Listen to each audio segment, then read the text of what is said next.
Bonjour, Stéphane de Toré, directeur des établissements et services de la MEDAV.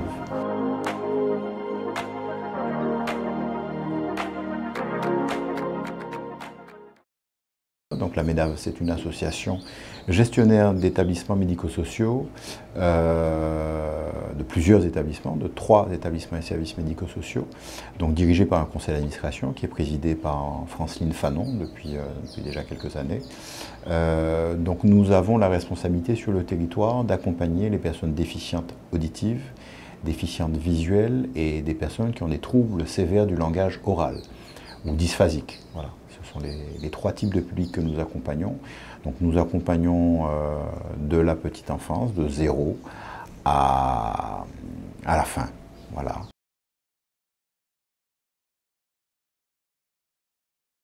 Nous avons un CESAD, nous gérons un CESAD qui accompagne des enfants de 0 à 20 ans, enfin enfants, ados, jeunes adultes, jusqu'à 20 ans. Donc CESAD, on est sur de l'accompagnement ambulatoire, c'est-à-dire sur tous les actes de la vie quotidienne, à l'école, à la maison, mais beaucoup à l'école, hein, puisque entre 0 et 20 ans, souvent notre vie se concentre autour de l'école, donc des équipes qui sont mobiles sur l'ensemble du territoire. Nous avons également la CESACHA, qui est un service section d'éducation et d'enseignement spécialisé, qui accueille in situ, donc en semi-internat, les enfants on est de 6 à 20 ans. Donc on accueille en interne avec 2 unités d'enseignement externalisées, une unité en primaire et une unité en collège. Voilà. Donc voilà. Donc nous les accompagnons vers l'autonomie au quotidien. Voilà. Et puis nous avons également la SFP, la section de formation professionnelle, qui est en voie de transformation, qui est le service qui accompagne on va dire, les adultes dans leur insertion sociale et professionnelle. Voilà. Donc voilà pour l'ensemble des 3 services. Nous avons également des services un peu plus transversaux qui interviennent sur l'ensemble du territoire comme les MAS, donc l'équipe mobile d'appui à la scolarisation, qui intervient beaucoup auprès de l'éducation nationale, la communauté scolaire, mais aussi de manière plus élargie, permettre de mieux connaître la déficience sensorielle.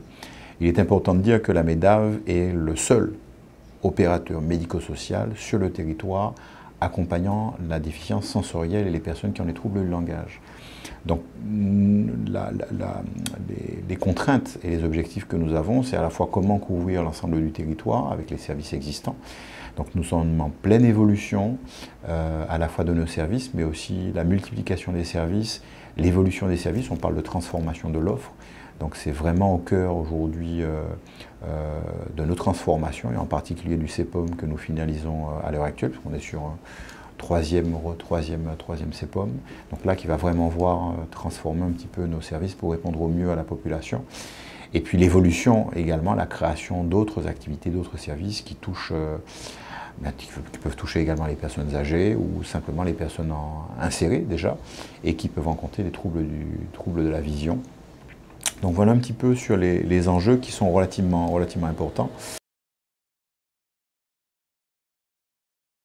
Maintenant, la MEDAV a aussi fait le choix d'adhérer à l'URAS et de continuer à adhérer à l'URAS et attend beaucoup de ce qu'on définit comme étant une tête de réseau, de pouvoir défendre les intérêts, nos intérêts, les intérêts de la MEDAV et particulièrement les intérêts des déficiences sensorielles sur le territoire auprès des pouvoirs publics, que ce soit au niveau local ou au niveau national, parce qu'encore une fois, nous sommes les seuls opérateurs, et puis de permettre également cette analyse de pratiques interinstitutionnelles entre dirigeants, parce que nous sommes sur un petit territoire et nous avons intérêt à apprendre les uns des autres pour nous permettre d'être plus performants sur notamment des fonctions support, que ce soit la gestion des ressources humaines, la gestion économique, la gestion projet, sur lesquels on n'est pas forcément toujours bon et sur lesquels nous serions extrêmement performants si on arrivait à